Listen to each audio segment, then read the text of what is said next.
Hello everybody and welcome to Meet the Dog. I'm Chris, this is Aniela, and with us today is Davis. Davis is from the Christmas litter, born back in Christmas 2021. His parents are Tripp and Capri. Davis is weighing in, and I think last time we weighed him it was like 135 or something like that. He was definitely one of the heavier ones. He is the biggest boy that we have in the barn. Fred is heavier. But Davis has height on him. He eats twice a day, 3 cups each. He loves food. He is a big eater. He scarfs it down. He is doing pretty well in his training. He has a big problem with his nerves. That seems to be like the one thing really holding him back. Is he? Over the horse tools earlier today. He was like, "What are those?" Yeah, it seems to be holding him back a bit. I did see some good notes about his pace and bracing and all of that, but he does seem like he has a big problem with anxiety and drool. I saw notes about him slobbering everywhere while training. Also, we've been doing a bit of training here at the farm. Now the kennel assistants are doing a bit of recall and kennel training. One of the things that I noticed, and I've noticed this with all the Christmas litter actually, is that they have a tendency to hyperfixate on things, where they'll have their attention on you 1 second, and something else will happen, and their focus will snap to that, and then just be like you won't exist. A lot of them are pretty good about snapping back to you. I would say Jack is the one who has the tendency to take the longest, but that's just something, a bit of a problem that they have, is they just kind of hyperfixate on things around them. But other than that, it seems like he's doing pretty well. So we'll keep holding out hope for him. I'm going to open it up now to any questions about Mr. Davis. Yeah.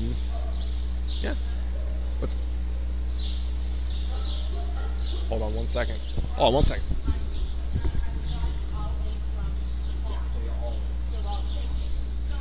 Oh, no problem. Sorry about that. Just had to answer a quick question. All right. Any questions about Mr. Davis? I will try to think of anything in the meantime. One thing I would like to point out, Davis, he looks so much like his Uncle Turby. Did you ever meet Turby, Aniela? No, he was before your time. And then he did come back recently, actually, to work on some training, but I don't think you were here that day.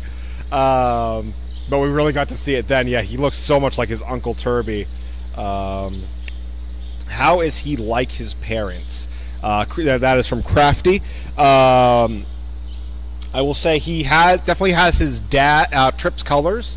He has almost the exact same colors as Tripp. A lot of his spots are kind of in like the same spot.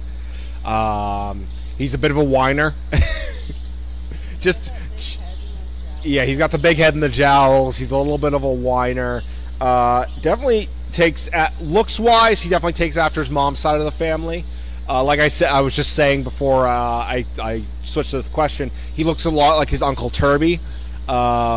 So he definitely has a similar facial structure to his mom. But he definitely has his dad's jowls and the same colors.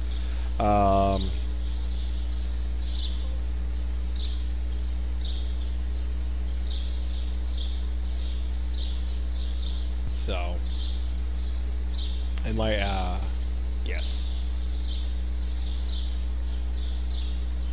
Crafty asks, what are his favorite treats? Literally anything. He'll eat anything. He scarfs down food. It used to be the big eaters were Fred and Sloan, and they've since been replaced by Davis, who is our vacuum. Both of them single-handedly have been replaced by Davis. He just vacuums it all down. So his favorite treats are pretty much whatever we put in front of him. He will just inhale.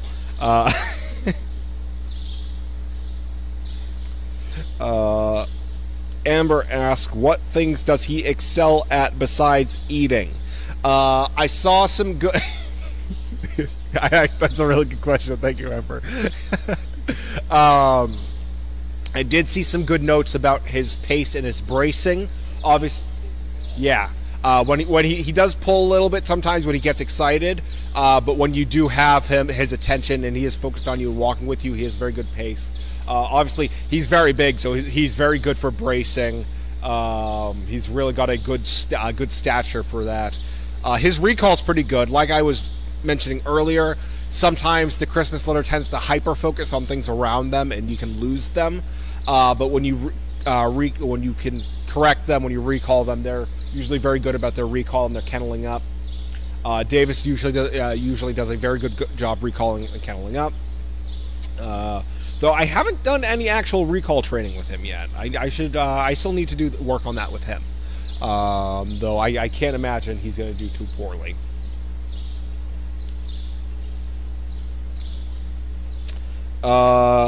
Crafty asks, how is he on overnights and outings?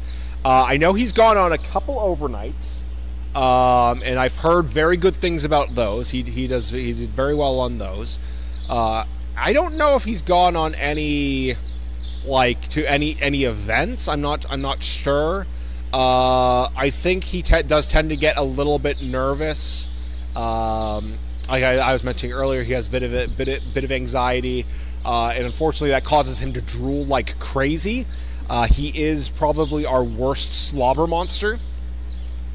But I have heard very good things about overnights at the very least. Very, very good things about those.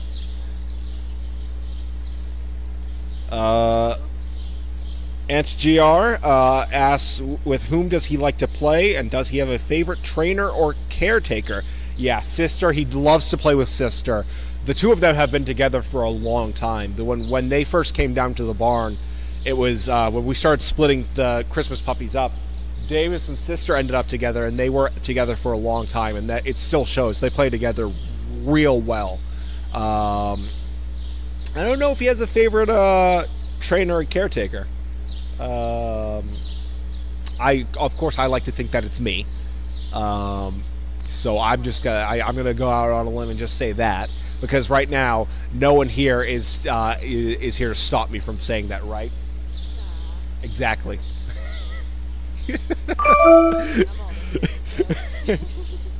So Aniela is also his favorite, and since no one here to here to prove us otherwise, that's what we're gonna go with. Look, he's holding my foot. We're besties. Yeah. Crafty asks, do you think he's better suited for a larger adult? I don't know if he's better suited for it, but he definitely has the capacity for it. That's definitely, yeah, because he is definitely, as I said before, he is one of our tallest dog in the barn right now. Though Crusher might be gaining on him a little bit, but Crusher's a lot lankier than Davis. Davis also has a lot of weight to him. So I mean, yeah, he'd definitely be pretty good for someone on the taller side. But yeah, he still has a bit of a ways to go before we start figuring any of that out. We do need to get him to work on his nerves a little bit, get him to mature. Amber asks, when he's out training, how does he do in crowds, with kids, smaller dogs? I don't know about kids or smaller dogs. Crowds, it sounds like he does get a bit nervous with crowds, which is something that our trainers have been working on him with. When we have visitors to the barn, we will try to, and they want to spend some time with dogs, sometimes we'll try to get Davis out with them just to kind of get him used to that a little bit. He definitely does get a little nervous around new people, though, so crowds are not his strongest suit right now.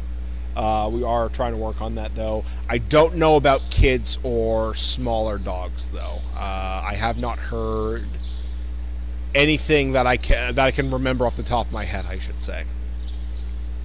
What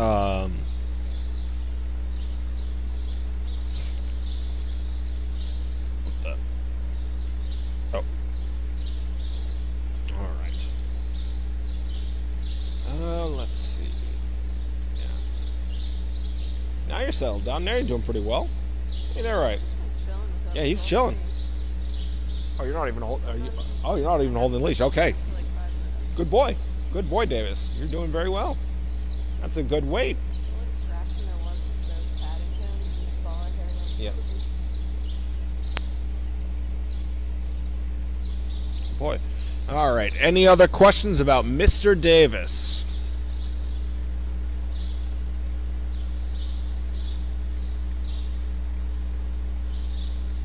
Who is doing very well right now.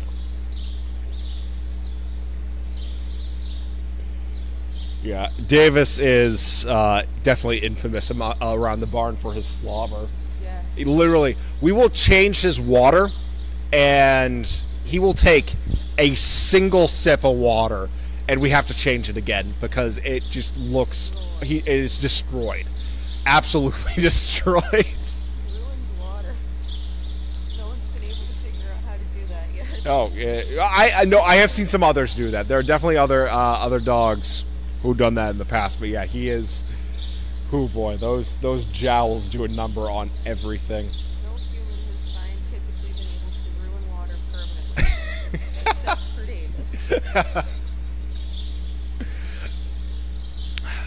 He's gotten it in my friggin' hair before. I think what was happening? I was bending down to do something.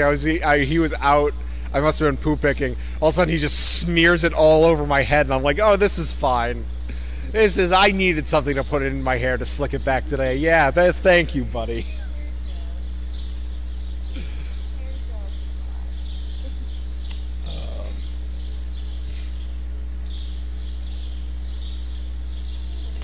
All right, I'm going to give it a couple more minutes for any last-minute questions about Davis.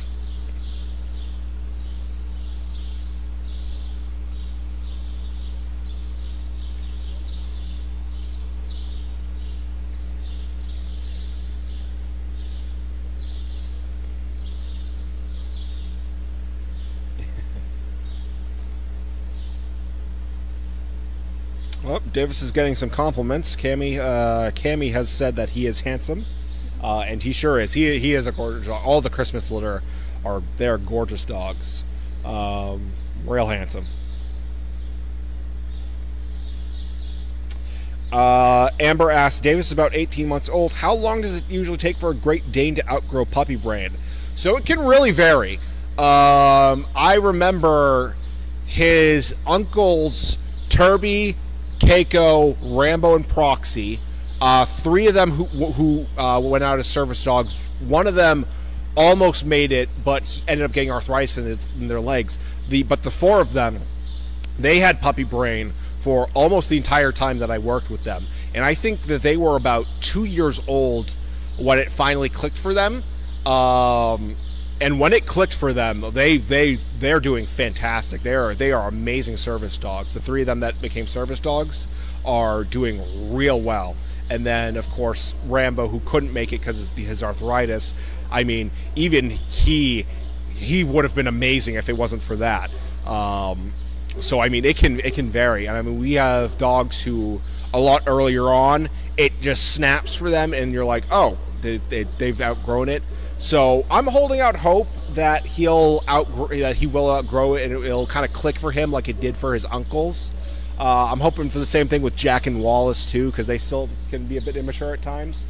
But I would say there's really no like rough estimate for like when they could outgrow it, because I mean, it could be within the next couple weeks. He might never outgrow it.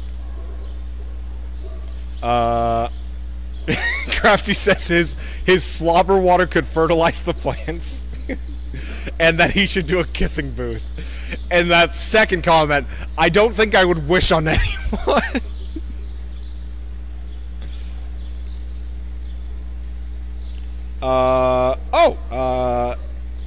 Kathy asked, how long is and this is going to be our last question, but this is a very good question. How long is training, and how are Davis and the other dogs matched with a person? This is a great question. So the training, there's no real hard time limit for it, or at least not one that I know of. I think the kind of like rough timeline is obviously we want to finish before 3 years, because Danes on average live to about 8 to 10 years, so we want to get them trained sooner rather than later. And we try to begin their training like as early as we can. Like with the Poppins litter, we are already working on things with them to get them training. A lot of them are kind of already starting to learn their names. So we're starting training very early now. As for how he is matched, or how dogs are matched with a potential recipient, Lynn is going to know a lot more of the exact details of it. But more or less what it is we have a whole list of things that we look at. We look at the recipient's walking pace. We look at the dog's walking pace. Obviously, we look at both the dog and the recipient's height, make sure that they're a good match for each other. We look at the recipient's environment. Like if we have a dog who is great at everything, but maybe has a little bit of anxiety around traffic. Obviously, we're not going to match that dog. If that dog goes out, we're not going to match them with someone who lives in the middle of Boston. We're going to try to see if we can find someone who lives a bit further out, say in like New Hampshire or Maine or something like that. So we look at the environment. We look at their home situation. Like, do they have other pets? Does this dog get along well will this dog get along well with other pets, or are they going to be better off as an only child?